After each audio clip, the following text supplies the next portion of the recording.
Hello, and welcome to this edition of People in Transition. I'm your host, Bob Gerst. I've been hiring and mentoring executives, frontline employees, and job seekers for nearly 40 years through a host of transitions, some difficult, but most very good. This experience has given me a bird's eye view on a variety of trends, economies, industry disruptors, and transitions, big and small. It also brought me into contact with the thought leaders and decision makers you need to meet. Imagine knowing exactly what to do next and how to know it's time to make your big job change. We all know transitions can be scary, but it doesn't have to be. And it's even fun when you have actionable strategies and proven tactics to achieve the future you want. We'll share with you the tools and skills that can take your dreams to your next great job. So if change is on your horizon, you won't want to miss this discussion. Also, please subscribe to this podcast so you won't miss any future episodes.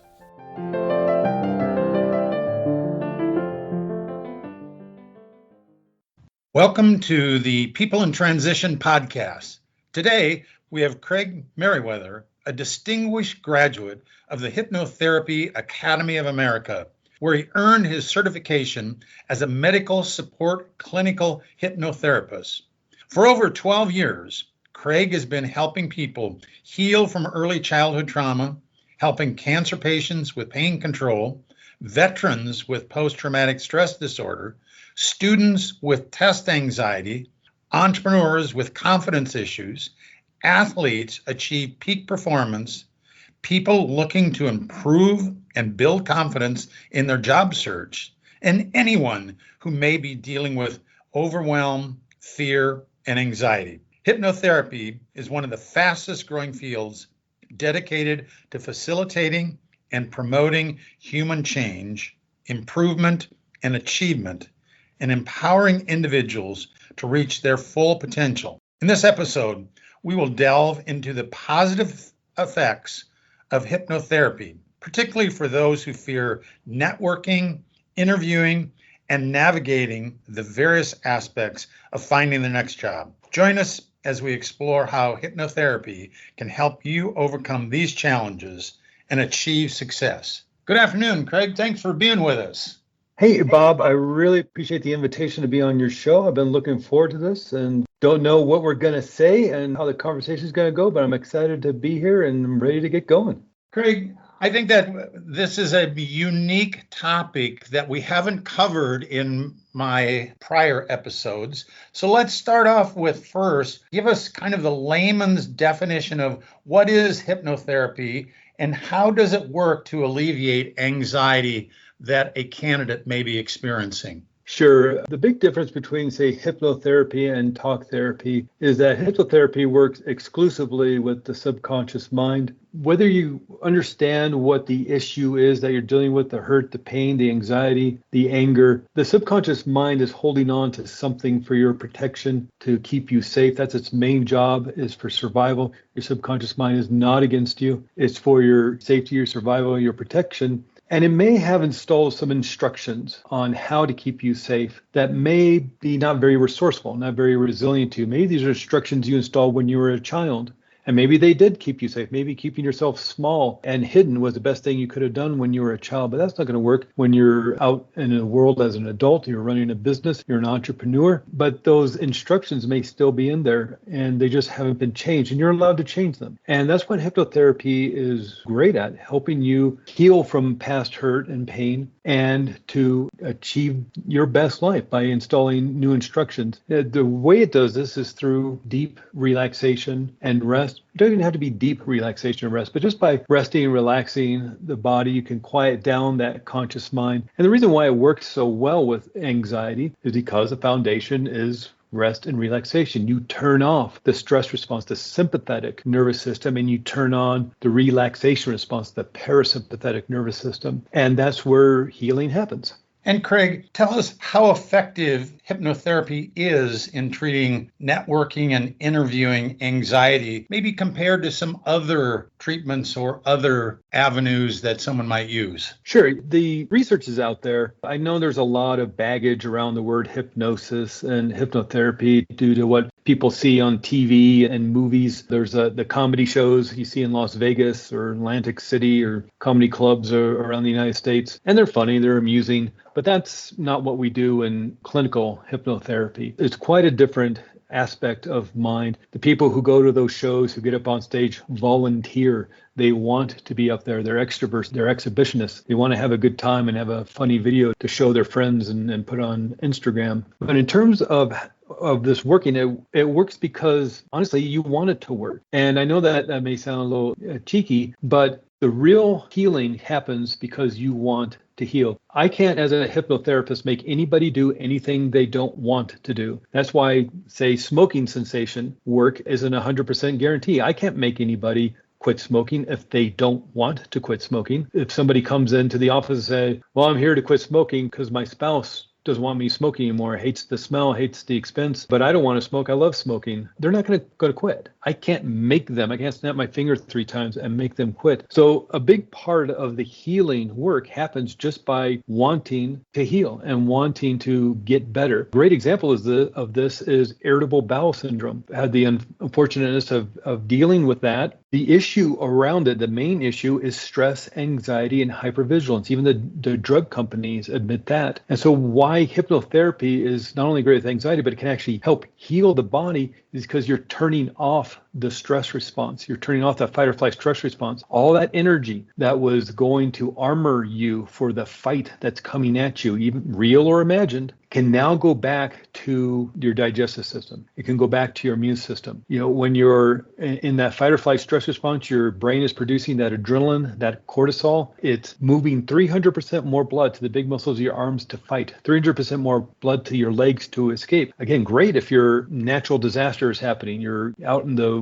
wilderness camping and wild animals coming at you. It's great when that's happening, a fight out in the street. But if you're in business, you got to meet with the investors, you're hiring, you're firing, you know, the day-to-dayness of being an entrepreneur, being a business person, or, you know, in your career, that's not a great time to be flipping on the stress response to armor yourself. The problem is, as I just mentioned, the mind can't tell the difference between what's real and what's imagined. That's why a nightmare can seem so scary. If you've had the experience of having a nightmare, Bob, or I'm sure your listeners maybe have, or at least know somebody who has, it doesn't matter how ridiculous, how stupid the dream is. You know, a gigantic cheeseburger and his 2 hot dog friends are chasing you down the street, throwing coconuts at you. It's ridiculous. It's never going to happen. But even while in deep sleep, your mind is looking for danger and it senses being attacked by this gigantic hamburger throwing coconuts. And so it'll turn on the stress response, even in deep sleep. 300% more blood moving to big muscles to fight or escape, brain starting to create adrenaline and cortisol. And so we actually use that to our advantage in therapeutic hypnosis. Your mind can't tell the difference between what's real and what's imagined. And through thought alone, you can change your physiology just like in a nightmare. And even if the visualization techniques for healing that we may use in hypnotherapy may seem a little ridiculous. What do you mean standing under a gigantic waterfall while blue healing energy is washing away the stress not only on the outside, but on the inside? That's not possible. It doesn't matter whether it's possible or not. Your mind can't tell the difference and will literally change your physiology, just like having that nightmare. Only we're going to do the 180 of that and turn off the stress response. And so all that energy that was using to protect you, to armor you, can go back to your digestive system. The digestive system will heal itself. And that's maybe the important thing to let people know about this work. And hypnotherapy, I don't fix anybody. And hypnotherapy in and of itself doesn't fix anybody. You're going to fix yourself. Because who better to know what the problem is than you? And who better to know what the solution is than you? And that's the power of this work. The power is not in me. The power is not in hypnotherapy. The power is in your subconscious mind to do this healing work. Craig, are there any other misconceptions or misunderstandings about hypnotherapy and its use in managing anxiety? Yeah, I think the biggest misconceptions, again, are just like the comedy shows, the Las Vegas shows, or maybe what people see in the movies. Again, especially with the comedy shows, people, well, I don't want to go to a hypnotherapist. They're going to make me sing like Elvis Presley or whatever, dance like Michael Jackson. I saw a show last week. I saw a video on YouTube. And again, please understand that those shows, one, yes, they're for entertainment, but every single person at that show bought a ticket to the show. And they sat down in their seat. They were excited to go to the show and have a fun night out. And then the hypnotist comes out, hey, everybody, glad you're here. And who wants to get up on stage and have a great time and have a fun show? And a bunch of people raised their hands. The hypnotist isn't picking the people who aren't raising their hands. He's looking for the people who are super excited to be up there because those are going to be the best candidates to have a fun show. This guy is here to entertain people. People paid good money to be entertained, so he needs to have a good show. He's going to bring people up who want to be there. And then they sit and they go up on stage, they sit in their chairs, and he goes down the line, what's your name? Where are you from? And you're here to have a good time. And do you want to go on hypnosis and have a great show? Yes. These people say yes 7 times before this guy makes them, sing like Elvis Presley or dance like Michael Jackson and pretend they're on a roller coaster or whatever the gag is. And so it's this idea that you can make somebody doing something they don't want to do. That's not the way it works. That's the movies. That's how you get Jason Bourne to assassinate the prime minister, is to hypnotize him. And that's not the way it works. Really briefly, in fact, the word hypnosis comes from Greek mythology and the Greek god Hypnos, who is the Greek god of sleep, because back in the 1850s, there was a doctor in England, and back in the 1850s, you need surgery, you need your leg amputated, you're biting down on a stick, or it's a blow to the head to knock you unconscious. Well, in 1850, Dr. James Barr, as a surgeon, started using a deep, deep, deep trance state to put people so far under it looked like they're in a coma. And then he could do surgery, he could do amputations and cut people open and take out tumors and sew them up and deal with war injuries and things like that. Certainly he didn't invent the trance state. Certainly thousands upon thousands and thousands of years ago, the Egyptians and over in India and South America and Aboriginals of Australia are using trance in their healing and spiritual work thousands upon thousands of years ago. But Dr. James Barr started using it, needing a word to describe this kind of coma-like sleep state to his colleagues to write about it. He decided to name it hypnosis after the Greek god of sleep. And since that, 170 years ago, this state of mind, this altered state of consciousness, grew to encompass all sorts of different states of mind. And basically what we're talking about is brainwave state. The famous ones, beta, alpha, theta, delta, that we learned about in school. Beta is what you and I are in, Bob, having this conversation, having a discussion and listening to each other. And we're firing about 18 cycles per second, this wave of neurons firing in our brain, about 18 cycles per second. I'm back in high school math class. Let's use this example. And I'm paying attention to the teacher, but it's so boring for me. And then I just start staring out the window, daydreaming about the weekend and how much fun it's going to be. Now I've moved inward. I've quieted down the external world. I've moved inward. I now altered my state of consciousness to move into the alpha brainwave state, firing about 12 cycles per second. My eyes are getting heavy. I'm starting to kind of droop my head. I'm falling asleep. I've altered my state of consciousness again. I've now moved into the theta brainwave state. Not really awake, but not really asleep either. And then the teacher sees me and says, hey, Craig, why don't you come up here and do the problem on the board? And I jolt awake. I'm looking at the board. All the kids are staring at me. I'm feeling a little bit embarrassed. I don't know how to do the problem. I wasn't listening. And now I'm firing about 25 cycles per second because now I'm in the stress response. I have to go at the board and do this problem. I don't know what he was talking about. I wasn't listening. And so just in a period of 5, 6 minutes, 7 minutes, I've altered my state of consciousness 3 or 4 times. And that's what we do all day long, whether you're in a boring meeting or you're waiting for an appointment or you're driving, stuck in rush hour traffic, or you're driving home and you arrive in your driveway. You can't remember the last 5 blocks because you're thinking about that PowerPoint presentation you got to give tomorrow, or got people coming over on the weekend. We alter our states of consciousness multiple times during the day. In fact, watching TV puts you in the alpha brainwave state. And so all we need to do in this work of therapeutic hypnosis, just quiet down the mind, quiet down the body, and alter your state of consciousness, maybe down to the alpha brainwave state, and then you can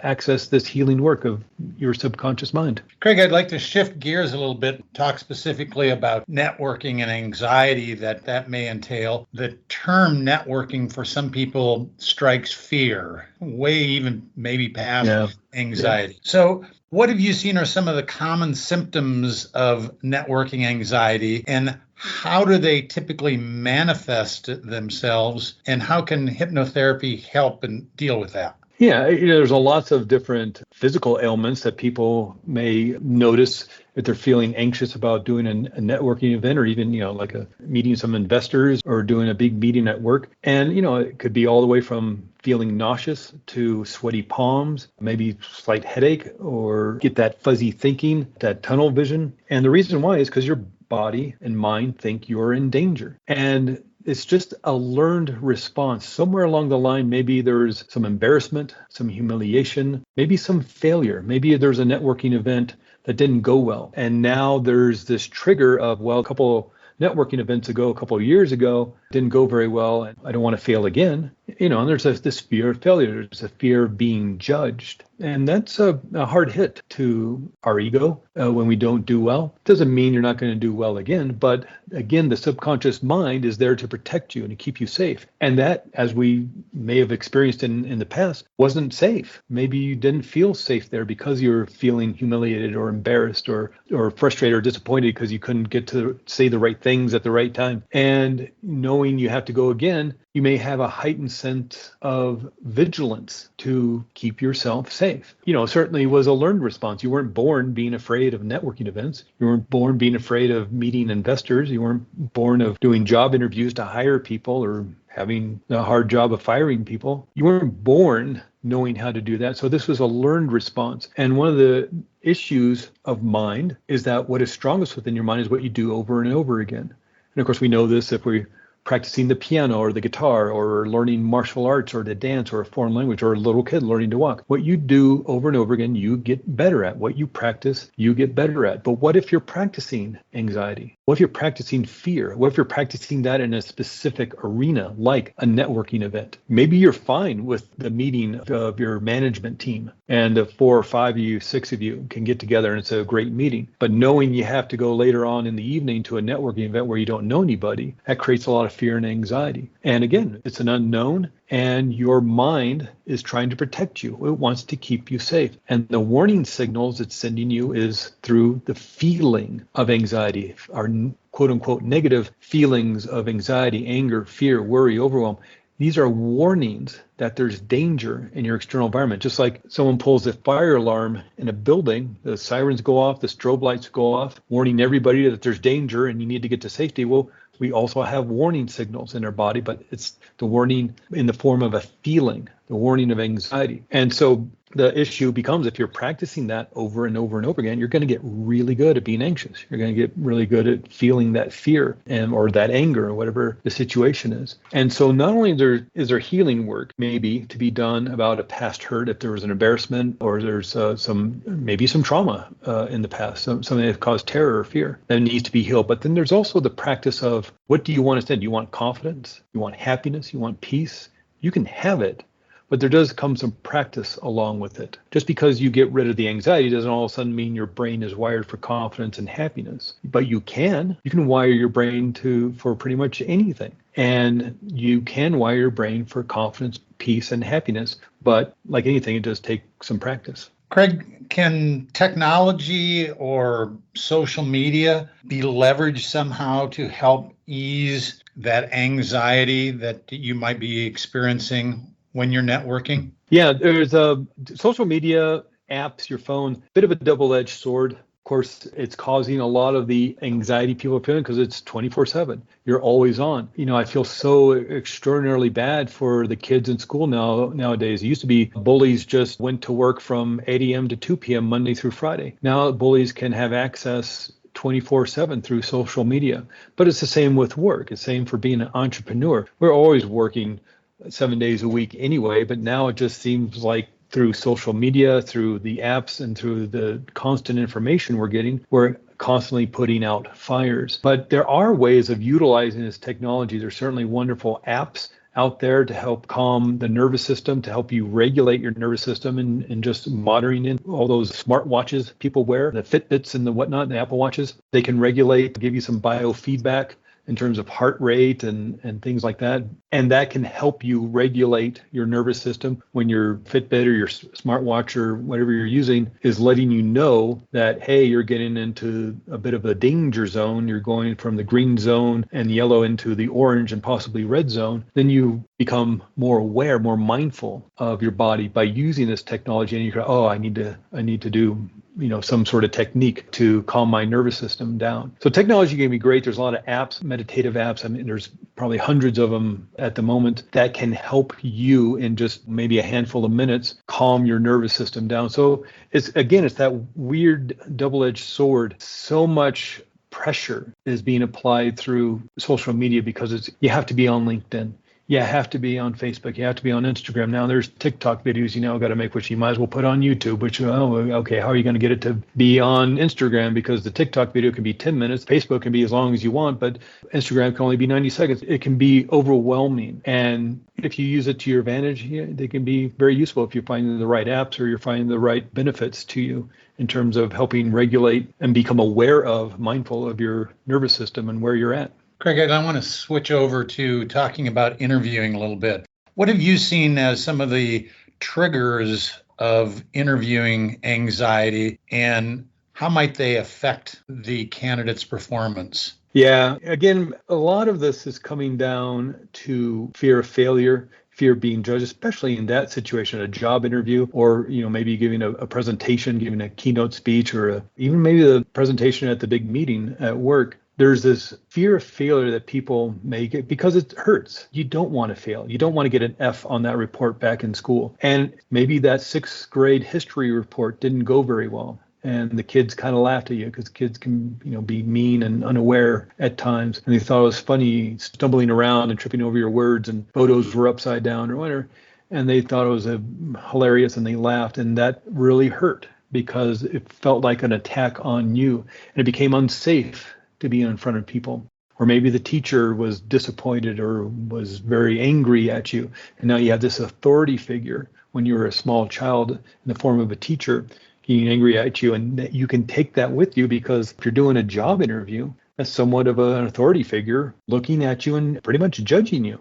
What does your resume say? What does your CV say? What have you done? What are your experiences? Here, answer these questions about what is your greatest weakness. It can be very intense. And if you've had these experiences where maybe things haven't gone so well, you can start experiencing that anxiety, or maybe even in the middle of the job interview, you start feeling yourself sweating or your stomach getting upset. And it can maybe even be the difference between getting the job and not getting the job. If your mind starts going blank, start getting that tunnel vision, all because your subconscious mind thinks you're in danger, thinks you're being attacked, not physically attacked, but maybe you're feeling emotionally attacked or mentally attacked because the interviewer's a little aggressive, and your body starts to armor itself. And in needing to do that, it may be drawing blood supply away from other vital organs into the big muscles of your arms. If you're not breathing well, the brain takes 20% of the oxygen you breathe in. So if you start shallow breathing during the stress response, now you're sending less fuel to your brain for rational, calm thinking. So it just ends up kind of looping on itself and spiraling on itself. And again, the more you practice, the better you get at it. And if you keep going to job interview after job interview or giving presentation after presentation, feeling this way and linking this feeling state to right before the job interview or during the job interview or during the presentation, then you're just going to get better and better at feeling anxious during the job interview. Craig, can the interviewee use positive self-talk or visualization techniques or other techniques to help them deal with the anxiety and stress during the interview? Absolutely. There's a lot of great techniques you can use. A lot of them work well if you practice beforehand. And that's a lot of this issue is don't wait until you're in the middle of a panic attack or an anxiety attack. Don't wait until you're in the middle of, maybe if you're in a profession, if your career requires you to take a certification exam, a licensing exam, don't wait until you're in the middle of the exam to try, how am I going to calm my nervous system down? Again, what you practice, you get better at. So there are certain techniques, certain visualization exercises even. One great one is while you're sitting, you can do this very discreetly. While you're sitting in a chair, you can feel your feet on the floor and just notice. And of course, if you're driving a car or if you're watching the kids around the swimming pool, don't do this. Just listen to the instructions and maybe clock where we are in the interview and come back to this. But if you're in a safe place and want to follow along with this, you can just feel your feet on the floor if you're sitting in a desk chair or an appropriate chair with your feet on the floor, and notice where you may be feeling any sort of anxiety. There's a place in your body where you feel it, where it originates, where you hold on to it. Some people it's in their chest or their heart, or some people it's in their gut, or some people the back of the neck or their throat or their head or the arms or the legs. Wherever you've noticed that stress, that tension, and just what color is it? Is it big? Is it small? Does it take on a shape? Some people notice their anxiety is a spiky red ball, or their fear is a black cloud or something like that. What does it look like? What does it feel like? 0 to 10. How do you feel right now? 0 being most peaceful, 10 being the most panicked you've ever felt, the most anxious you ever felt, most afraid you've ever felt? Well, maybe it's a 6, maybe it's a 7, maybe it's an 8, maybe it's lower, maybe it's higher. Just notice where you are. And then feeling your feet on the bottom of the floor, just pretend using your imagination, just pretend that some vacuum tubes or vacuum hoses coming up from the center of the earth. It attaches to your bottom of your feet and just sucks out all that anxiety. Whatever it looks like, whatever it feels like, however you're sensing it. Maybe it's a big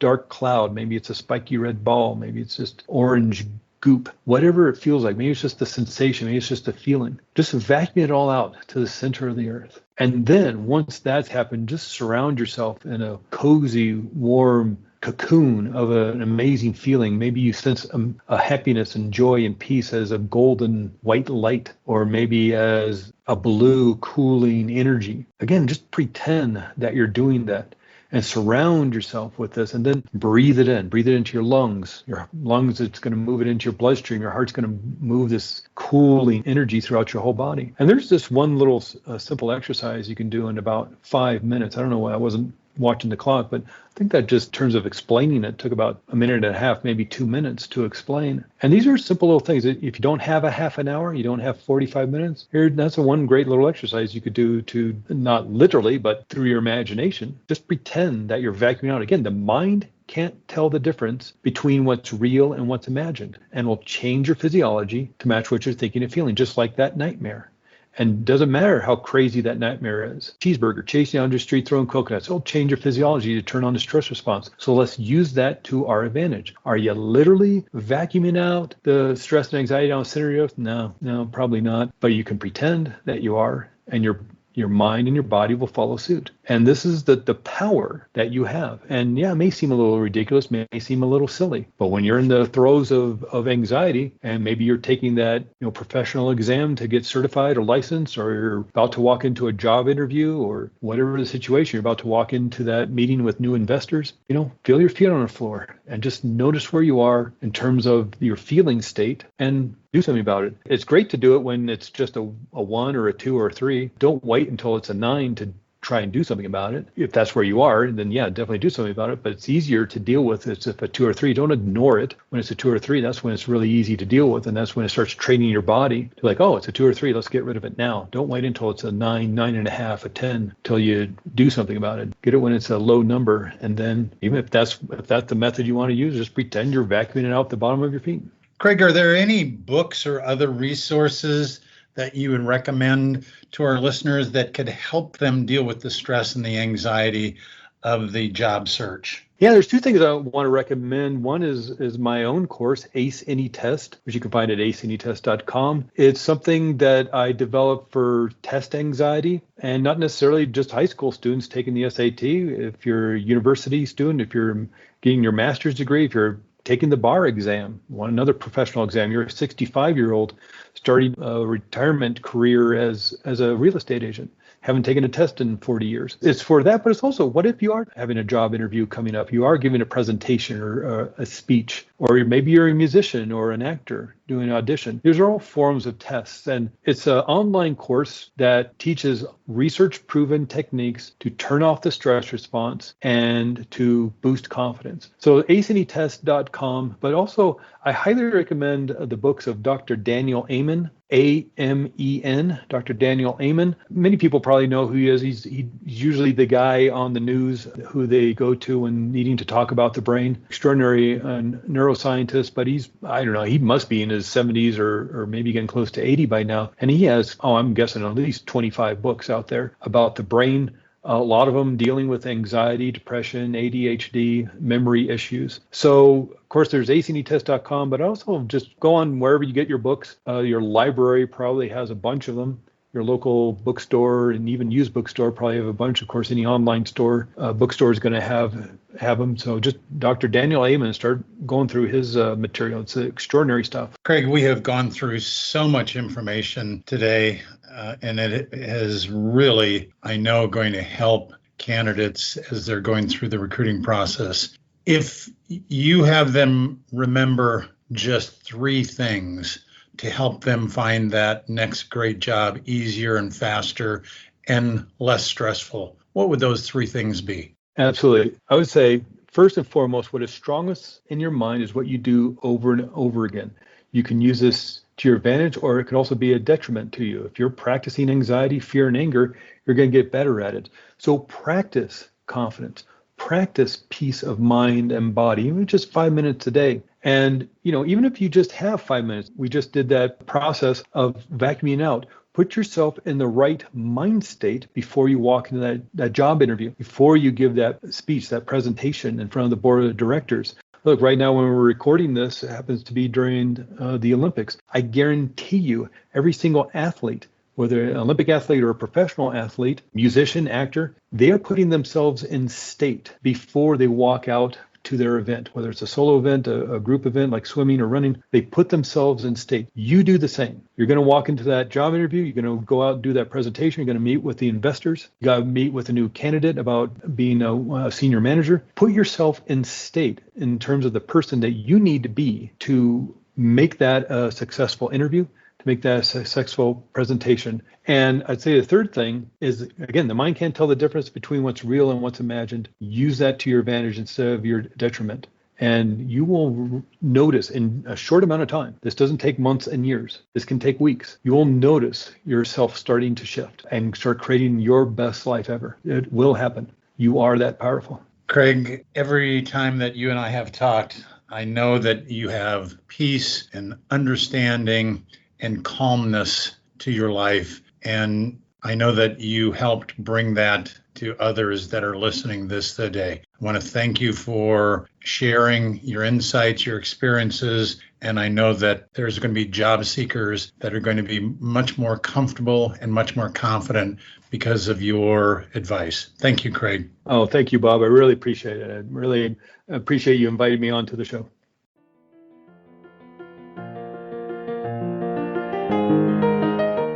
Thank you for listening. We're working in unprecedented times. The purpose of these episodes is to give you the support and critical tools to adjust with the changing marketplace. I'll continue to introduce you to guests who have successfully survived their own obstacle course and can share useful information. If today's message was helpful to you, please share it on your social media. Your review and rating helps get this to more people. Also, if you have questions or podcast ideas for future conversations, reach out to me on LinkedIn. Change is constant. The more prepared you are for it, the better and easier the change will occur. Thank you again. This is your host, Bob Gerst. See you at our next episode.